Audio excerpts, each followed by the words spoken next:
చలసాని శ్రీనివాస్ గారు ఇప్పుడు కవిత గారు కొత్త పార్టీ పెట్టబోతున్నారు. ప్రశాంత్ కిషోర్ ఆల్రెడీ ఒక 4, 5 రోజులు ఇక్కడే ఉండి ఆవిడ కొన్ని సలహాలు, సూచనలు ఇచ్చారు. స్ట్రాటజిస్ట్‌గా ప్రశాంత్ కిషోర్ పనిచేయబోతున్నారు అనేది. అంటే ఎలా ఉండే అవకాశం ఉంది కవిత గారు కొత్త పార్టీ పెడితే? పీకే వెనకాల ఉంటే.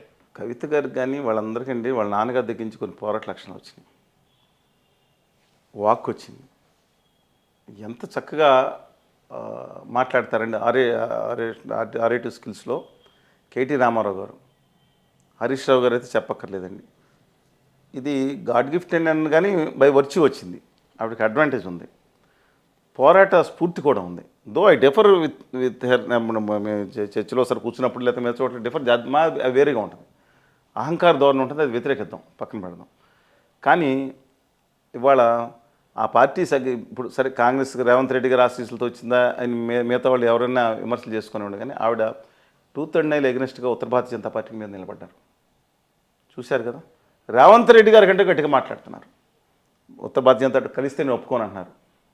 అందువల్ల స్ట్రాటజిక్గా ఇవాళ కేసీఆర్ గారికి అలా కేటీఆర్ గారు ముఖ్యంగా, అదే మన సినిమాలు ఏదో సినిమాలు నాకు గుర్తులేదండి, శత్రువులు ఎక్కడ ఉండర్రా అక్క చెల్లి వేషాలు వేసుకుని ఇళ్లలోనే తిరుగుతూ ఉంటారు డైలాగ్ ఉంది చూస్తారు. అలాగా వీళ్ళందరూ కూడా అదే ఏదో ఉంటుంది. అక్కడ ఆయన ఉన్నాడు కదా బీహార్లో, ఎవరు తేజస్విని యాదవ్ గారు, అందరికీ ఇదే విషయం నడుస్తుంటుంది. బట్ అని నాకు మన అద్భుతమైన విజయాన్ని సాధించారు కదా ఆయన ప్రశాంత్ కిషోర్ గారు.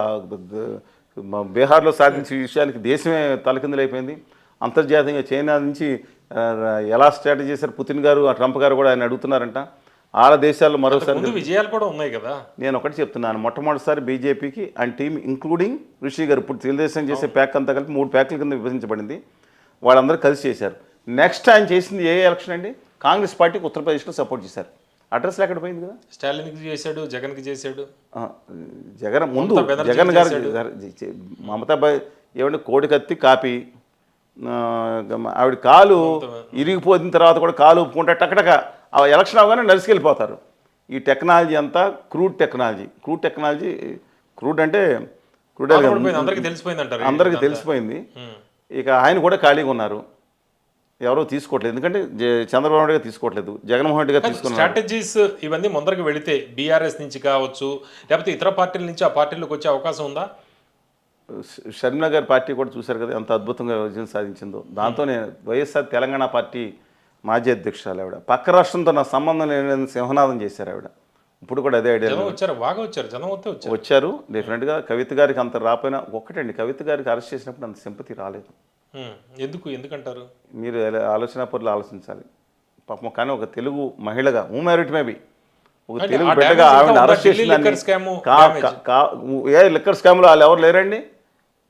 ఒక తెలుగు మహిళ మ్యారిట్ మేబీ వితౌట్ డిఫర్ ఈవిడ్ని అరెస్ట్ చేసి లోపల పెట్టి వేధించడానికి, ఆ పార్టీని తునకలు చేయడానికి ఉత్తర భారతీయ జనతా పార్టీ ఆడిన నాటకంలో భాగం కాదా అని అడుగుతున్నాను నేను. కేజ్రీవాల్ గారి కోసం దొరికినప్పుడు వీడు దొరికారు. ఒకే షాట్కి 2 బైట్స్ అనుకున్నారు, వాళ్ళు ఆడించుకున్నారు. కేజ్రీవాల్ గారు 50 లక్షలు ఇచ్చారని నువ్వు చెప్పు, ఒక నోటి మాటకున్నది ₹1 కనబడిపోయినా తీసుకెళ్ళి లోపల వేశారు. మనీష్ సిసోడియా గారు స్ట్రాంగ్ పిల్లరు. ఇవాళ వాళ్ళలో వీడు పోల్చుకుంటే ఎలాగండి? కేసీఆర్ గారిని కూడా మానసికంగా చేయడానికి. కవిత గారు ప్రాబ్లం ఏంటంటే తనని అంత గట్టిగా వాళ్ళు సపోర్ట్ చేయలేదు. అరెస్ట్ అయినప్పుడు ఉద్యమాలు చేసే స్థితిలో ప్రజలు లేరు ఆ రోజు. ఇది ప్రాక్టికల్గా పబ్లిక్ నుంచి అప్పుడు ఢిల్లీ లిక్కర్ స్కామ్ టైంలో పబ్లిక్ నుంచి ఎందుకు అంత రాలేదు? ఎలా వస్తుంది ఇప్పుడు కొత్త పార్టీ పెడితే? కేసీఆర్ గారు ఎలా వచ్చేస్తారు? కేసీఆర్ గారు ఓడిపోయే పరిస్థితిలో ఉన్నారు. ఆ రోజు గ్రాఫ్ తక్కువ పడుతుంది, చూశారు మీరు. ఇవాళ బీఆర్ఎస్ మళ్ళీ స్ట్రాంగ్ రూట్స్లో లేచి నిలబడుతుందండి గ్రామీణ ప్రాంతాల్లో. మీరు మనము పంచాయతీ ఎలక్షన్స్ అని మీరు చెప్తే నేను చెప్పలేను, కానీ పార్టీ అధికారంలో పంచాయతీ ఎలక్షన్ అటు ఉంటాయి. మీకు టంగుటూరు రామకృష్ణ రెడ్డి గారు తెలుసు కదా, అంజయ్ గారు 1981లో ఎన్నో సంవత్సరాల తర్వాత, దశాబ్దం తర్వాత ఎన్నికలు నిర్వహించారు ఆంధ్రప్రదేశ్ వ్యాప్తంగా. సరే ఎంతమంది నెగ్గినాళ్ళందరూ మా వాళ్ళు లెక్కలు తీయడం, అందరూ మా వాళ్ళ పార్టీ అన్నారు. అలాగా కాంగ్రెస్ పార్టీ ఉండొచ్చు, కానీ వాళ్ళు బీఆర్ఎస్ గ్రామీణ ప్రాంతాల్లో మళ్ళీ చెప్తున్నానండి గ్రౌండ్ రియాలిటీగా నేను చెప్పిన దాంట్లో 1999 నుంచి నేను చెప్పింది చాలా వరకు రికార్డు ఉంటుంది, పత్రికలో ఉండదు. ఎక్కడా తప్పైంది లేదు.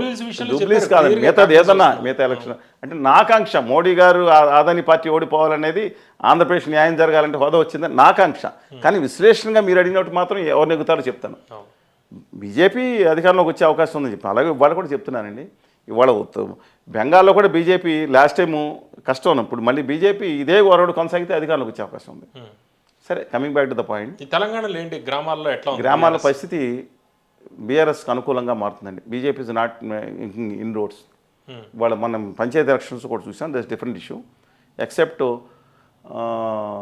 ఉత్తర తెలంగాణలో ఉన్న 2 జిల్లాల్లో 7 రెవెన్యూ డివిజన్లు ఏదైతే ఉందో మంచి విజయాలు సాధించింది. అదర్ దాన్ దట్ చాలా తక్కువ పరిస్థితి ఉంది. అంటే పెరగడానికి కారణం ఏంటి? బీఆర్ఎస్ గ్రాఫ్ గ్రామీణ ప్రాంతాల్లో పెరగడానికి ఒకటండి, వీళ్ళు హామీలు ఇచ్చింది కొన్ని మాత్రమే అమలు చేశారు. ఫ్రీ బస్సు, ఎస్, డెఫినెట్గా పాజిటివ్ యాంగిల్. మిగతా రైతు 6 గ్యారెంటీలు, రుణమాఫీ ఏదైతే ఉందో కొంతవరకు వాళ్ళు చేశారు. మిగతాది అసంతృప్తి అనేది ఉంటుంది. వీళ్ళు రెచ్చగొడుతున్నారు. కాంగ్రెస్ పార్టీ అంతా డివైడెడ్ పార్టీ, పెన్షన్, డబుల్ బెడ్రూమ్లు, మిగతా అన్ని కూడా. అలాగే ఇప్పుడు మిగతా విషయాలు ఏదైతే ఉన్నాయో వాళ్ళ రైతు భరోసా, రైతు బంధు కూడా ఇవాళ పండగ కూడా పడలేని పరిస్థితి ఉంది. ఇది అసంతృప్తి ఉంది.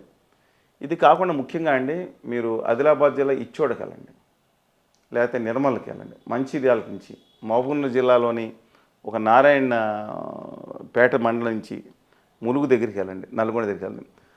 2014 నుంచి పెరిగిన రేట్లు, ల్యాండ్ రేట్లు 2022 ప్రాంతానికి వచ్చేటప్పటికే తగ్గటం మొదలుపెట్టినాయి. 23కి అంతా స్టాగ్నేట్ అయిపోయిన తర్వాత ఇవాళ తెలంగాణలో బలహీన వర్గాలు, మళ్ళీ చెప్తున్నానండి, మా పశ్చిమ గోదావరి జిల్లాలో అయితే దళితులకు భూములు 2-3% ఉన్నాయో కూడా లేదు తెలియదు. కానీ మహబూబ్నగర్ జిల్లా లాంటి వెనుకబడిన జిల్లాలకు వెళ్తే అక్కడ ఎస్సీ ఎస్టీలకి వాళ్ళు భూమిని అమ్ముకోరండి. సాధారణంగా నమ్ముకుంటారు. పోనీ అమ్మేసుకున్న దూరంగా వెళ్ళి కొనుక్కునే ఆ అటాచ్మెంట్, భూమితో ఒక అటాచ్మెంట్ ఉంటుంది వాళ్ళకి. ఇవాళ ఎస్సీ ఎస్టీలకి భూమి ఇంకా ఉంది. ఇవాళ రేటు పెరిగిపోవడం వల్ల వాళ్ళ పిల్లల్ని ఆర్టిఫిషియల్ ఇంటెలిజెన్స్ చదివించాలంటే ఒక చిన్న మొక్క తీసేసి 10 లక్షలు కడుతున్నారు ఒకళ్ళు. ఇవన్నీ కూడా ఇవాళ రేట్లు బాగా పడిపోవటం, ఇది డైరెక్ట్లీ రేవంత్ రెడ్డి గారు రిలీట్ చేశారు. పైగా ఎక్కువ ప్రామిసులు చెప్పి రావటం వల్ల అది అమలు చేయలేదు, అసంతృప్తి. యాక్చువల్లీ ఎక్కువ రిక్రూట్మెంట్ చేసింది ధైర్యంగా రేవంత్ రెడ్డి గారండి. డిస్పైట్ ఇవన్నీ అంత మైనస్ పాయింట్స్, ఇది ప్రజలు ఆశలు పెంచడం వల్ల జరిగిన ఇబ్బంది వల్ల మైనస్ ఇవాళ గ్రామీణ ప్రాంతాల్లో నడుస్తుందని అభిప్రాయం. అంటే షర్మిల గారికి ఉన్నంత క్రేజ్ కూడా కవిత గారికి ఇప్పుడు జనం రావట్లేదని చెబుతున్నారు. దానికి కారణం ఏంటంటారు? అంటే ఇద్దరి దగ్గర డబ్బులు బాగా ఉన్నాయండి, పేరండి. నేను మిగతా ఐ డోంట్ వాంట్ సే. వాళ్ళ కవిత గారి దగ్గర జనం ఉంచునే వాళ్ళు ఉన్నారు. వాళ్ళ నాన్నగారు ఇవాళ వరకు తప్పుగా మాట్లాడలేదు. వీరు కూడా నిన్న కాక మొన్న వాళ్ళ నాన్నగారిని టార్గెట్ ఏది అవినీతి మొత్తం నిరూపిస్తాను తప్ప మొన్నటి వరకు కేటీఆర్ గారిని, హరీష్ రావు గారిని అయితే డైరెక్ట్గానే చేస్తూ ఉన్నారు. హరీష్ రావు గారు సాధ్యమంతరం సంయమనం పాటిస్తున్నట్టు అనిపిస్తుంది నాకు. వాళ్ళ కింద వాళ్ళతో మాట్లాడుతున్నారు తప్పితే. కుటుంబ వ్యవహారం అటు చూస్తే మేనమామ గారు, ఇటు చూస్తే మేనమామ కూతురు చెప్తే, ఇటేమో ఆయన సమస్యలు చాలా ఉన్నాయి, అటేపేమో రాము గారు, అదే కేటీ రామారావు గారు, ఇవన్నీ కూడా. అందువలన ఎవరైతే మళ్ళీ సంక్షోభ డ్యామేజ్ ఏదైనా చేయగలరా? బీఆర్ఎస్కి డ్యామేజ్ చేయగలరా? బీఆర్ఎస్కి డ్యామేజీ డెఫినెట్గా కవిత గారి వల్ల జరిగే అవకాశం ఉంది. బట్ యాంటీ ఎస్టాబ్లిష్మెంట్ భయంకరంగా వస్తే కొట్టుకుపోతుందండి. ఇప్పుడు మీరు మొన్న ఇప్పుడు షర్మిల గారు ఉన్నారు, షర్మిల గారు ఆవిడ చెప్పుకున్నారు, రేవంత్ రెడ్డి గారు ఒకటే చెప్పారంట, ఔఫారిటీ స్టూడెంట్, కాలు బయట పెడితే ఏం కావాలని ఇస్తాను, ఆవిడ తీసుకెళ్ళమని, ఏం కావాలని మీకు తెలుసు అంటే ఏదన్నా. కానీ నా తెలంగాణ రాష్ట్రంలో ఆవిడ కాలు పెట్టి ప్రచారం చేస్తే ఊరుకోనని చెప్పారండి. వెళ్ళిపోమండి, ఆయన అధ్యక్షురాలు చేసుకోండి, మీరు ఏం పదవి ఇచ్చుకుంటారు ఇచ్చుకోండి, అన్నీ అక్కడ చేద్దాం. కానీ తెలంగాణలో రేపు నాకు నా వాళ్ళే క్రియేట్ అయింది దమ్మున్న లీడర్ మీరు కొన్ని విషయాలు రేవంత్ రెడ్డి గారు. కానీ షర్మిల గారు నా వల్ల 33 సీట్లు ఎక్కిందని అన్నారు. విచిత్రంగా ఉందండి. కానీ ఆవిడకి వచ్చిన ఫాలోయింగ్, నేను కొడంగల్ నియోజకవర్గంలో తిరిగాను, చూశాను. దాంట్లో పెద్ద ఒక థియేటర్ పక్కన ఆవిడ బొమ్మ, రాజశేఖర్ అభిమానులు, రాజశేఖర్ గారి అభిమానులు చాలా చోట్ల లేదండి. ఆయన చేసిన రాజశేఖర్ గారి ప్రజా సంక్షేమ కార్యక్రమం, ఎన్టీ రామారావు గారు పునాదేశి వెళ్తే దీన్ని నెక్స్ట్ లెవెల్ తీసుకెళ్ళిన రాజశేఖర రెడ్డి గారు. ఇవాళ తెలంగాణ నేను ఒక మైనారిటీ కుటుంబాలు కూడా చాలామంది కూడా అండి రిజర్వేషన్ రావటమే కాకుండా ఆరోగ్యశ్రీ చేయించుకున్నామని కృతజ్ఞత రాజశేఖర రెడ్డి గారు ఉంది. ఎక్కడ ట్రాన్స్ఫర్ చేస్తారు అకౌంట్? ఇది అందుకే జనం కూడా వచ్చారు, అకౌంట్ వచ్చారు, బట్ ఓటుగా ట్రాన్స్ఫర్ అయ్యేది కాదని నేను అనుకుంటానండి. పోటీలు ఎవరు? బట్ ఆవిడకి కవిత గారు, ఆవిడకి ట్యాగ్ ఉంది, భూమిపుత్ర అని ట్యాగ్ ఉంది తెలంగాణలో. ఆవిడ తెచ్చుకున్నారు. రేవంత్ రెడ్డి గారు ఉన్నారు అనేది కదా ఇప్పుడు ప్రధానంగా నడుస్తుందండి, అది నడుస్తుంది. ఎవ్రీబడి ట్రై టు యూజ్ అండి. ఇప్పుడు ఏ అవకాశం దొరుకుతుంది, కేసీఆర్ గారిని దెబ్బకొడతాను చూడరా. ఇప్పుడు రేవంత్ రెడ్డి గారు తమ్ముడు ఎవరు తిరుగుబాటు చేయరండి. వాళ్ళు స్ట్రాంగ్, 7 గ్రంథంలో ఒక ఆయన చనిపోయి చాలా స్ట్రాంగ్గా ఉంటారు, వెరీ వెరీ కమిట్మెంట్ అంటే ఉన్నారు. ఏపీ రాజకీయాల్లో మనం ప్రశాంత్ కిషోర్ పాత్ర చూసాం మనం. జగన్మోహన్ రెడ్డిని సీఎంగా తీసుకురావడం. అయితే తర్వాత చంద్రబాబు గారు వచ్చినప్పుడు కూడా ఆయన కొన్ని స్ట్రాటజీస్ చేశారు టీడీపీకి అనేది మనం కొంత ఆ టీంకి అది బయట అని కనపడేది, ఆ టీంకి ఆయనకి పడదండి. వ్యక్తిగతంగా ఆయన కొన్ని సలహాలు సూచనలు ఇచ్చారనేది కూడా మనం చూసాం. అయితే ఇప్పుడు కవితకి ఎటువంటి స్ట్రాటజీస్ ఇచ్చే అవకాశం కనిపిస్తుంది? ఎందుకంటే అతనిది వెళుతున్న విధానం మనం చూస్తాం. ఆయన ఎవరిని నెగ్గించే పొజిషన్లో ఉన్నారని అనుకోను. డిస్ట్రక్షన్ చేసే దాంట్లో ఏమంటే బిల్డింగ్ మీరు కడతానికి ఎంతసేపు కావాలి, చాలా కష్టపడాలి. చిన్న డిటోనేటర్స్ 4 పెడితే పడిపోతుంది. అందుకని డిస్ట్రక్షన్ చేయడానికి ఆయన సలహాలు మాత్రం ఉపయోగపడేది. విధ్వంసం చేయడానికి నష్టం ఎవరికి? నష్టం ఇంకెవరికండి? కొల్లకొండ చంద్రశేఖరరావు గారు అనుకో, వారికే నష్టం జరిగేది. రేవంత్ గారు కూడా ఆహ్వానిస్తారు, బీజేపీ కూడా ఆహ్వానిస్తుంది. ఎప్పుడు పడితే ఆ పార్టీని మింగేద్దామని చూస్తుంది. అంటే మిగటానికి ఆ పార్టీలో కొంతమంది ఒప్పుకోపోవచ్చు స్థానికంగా, తప్పని పరిస్థితి కేంద్రం నిర్ణయిస్తే కాదంటారా? అందుకని కవిత గారు అడ్డం. కవిత గారు కనుక గట్టిగా అడ్డం పడిపోతే వేరే విధంగా ఆలోచించేవారేమో కేసీఆర్ గారు. కవిత గారు బీజేపీతో కలుపుతాం అనేటప్పుడు రేపు పొద్దున్న నిజంగా బీజేపీకి వెళ్తే కవిత గారికి వీళ్ళు ఎమర్జెస్. నేను ఒకటి చెప్తున్నా అండి, రాష్ట్రం కమ్ వాట్ ఎవర్, ఆంధ్రప్రదేశ్ రాష్ట్రంలో తెలుగుదేశం కానీ వైకాపా కానీ ప్రాంతీయ పార్టీలు ఉండి తీరాల్సిందే.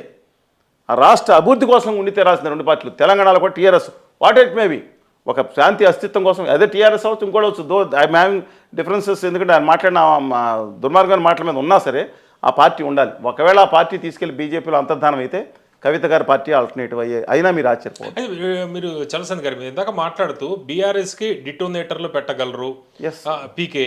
అయితే పీకే విధ్వంసం చేయగలడు కానీ లాభం చేసే పరిస్థితి లేదు ప్రస్తుతానికండి. మళ్ళీ ఏమన్నా ప్రస్తుతానికి అంతే.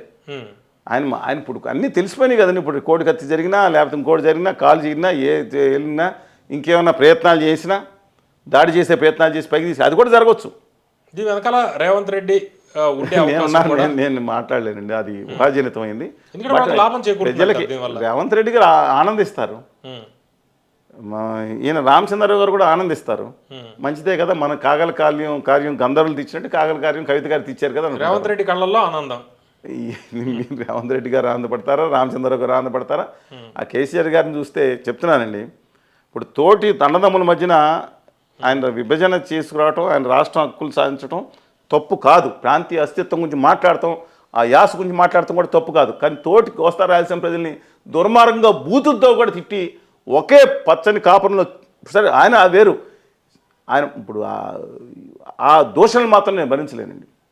ఇవాళ ఏం జరుగుతుంది? ఇవాళ నేను అన్న ఒకే రాష్ట్రాన్ని కలిసికట్టుగా ఉంచలేకపోయారంటున్నారు, కుటుంబాన్ని ఇచ్చారా? అందుకని ఎప్పుడు ఒకరి మీద వేలు పెట్టి ఎవరిని విమర్శిస్తే మనమన్నా సరే, నేను తప్పుగా మిస్తే మనం జరుగుతుందండి. కానీ దీంట్లో కామెంట్ చేసే వాళ్ళకి చెప్తున్నానండి, వాళ్ళ తల్లిదండ్రులు పెంచిన సంస్కారం అన్నీ కూడా కామెంట్లో కనపడతా ఉంటుంది. ఏం వచ్చినా వారి దోషులు కానీ భూషణలు కానీ పోనీ అసలు ఏదన్నా వారికే చెందుతుంది అని తెలియజేస్తాను. ధన్యవాదాలు. ధన్యవాదాలు.